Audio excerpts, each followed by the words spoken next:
1999 онд үүсгэн байгуулагдсан зохиомжих сургууль өнөөдөр 24 дахь удаагийн төгсөлтийн баяраа хийлээ.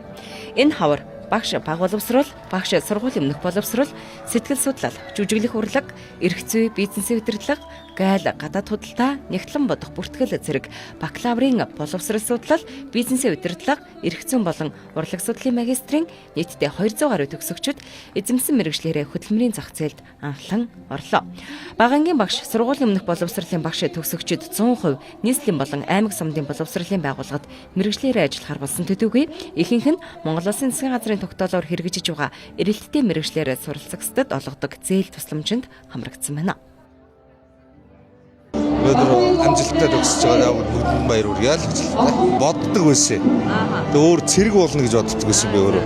Тэгж жагаад 12-оо төгсөөл аавтайгаа ярилцж байгаа л тэгэл жүжигчний мэргэжлээр сурыг гээл. Тэгэл орж ирээс орсон да. Одоо дипломынхоо жүжигээ тавина. Тэгээ тэрэндээ л амжилттай тоглоно даа л гэж бодож байна. Диплом аваалтгаа жүжигэндээ. Тэгээ багш нартаа бүгдэнд нь баярлалаа л гэжлээ да. Өнөөдөр нь багш нартаа баярлалаа гэж хэлмээр байна. Тэгээд багш нар аав ээж ах эгчнэр маань угаасаа байсан учраас би өдөр зэрэгтэй явж байгаа гэж боддог. Тэгээд өнөөдөр тэгээд 4 жилийн хугацаанд суралцаад өнөөдөр ингээ хохны аяр болоод өндөрлж байна. Тэгээд угаасаа хүсэл сонирхлоороо орж ирээд суралцаад л явж байна. Догтлжийн тэгээд уйл гад байна гэм бүгдэнд нь хайртай шүү гэд ирсэн гэр бүлийнхнээс баярлаа. Тэгээд сургуулийн хамт олондоос баярлаа гэж хэлж байна. Тэгээд зөндөө боловсрол эзэмшүүлсэн сайхан багш нартаа баярлаа гэж хэлье. Алтанбаатар багш, Эрдэнэ оюун багш, Мөнх баяр багш бүх багш нартаа баярлаа. Мишель багштаа баярлаа. Ангийн багш ангийнхандаа хайртай шүү гэж хэлье. Бизнесийн удирдлага хөтөлбөрөөр төгсөгч ууган цэцэг Нанди Эрдэнэ гал мандахнаар эвсэг компанид ажиллах урилга авсан. За тэд төгсөх курстэй цалинтай дадлага хийж сургалтын төлбөрийн тэтгэлэг авсан байна.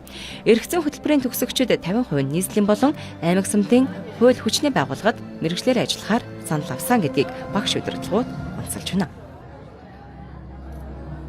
Энэ эрдмийн баяраараа бүх төгсөгчдөө багш нартаа за баярын мэндийг хүргэе.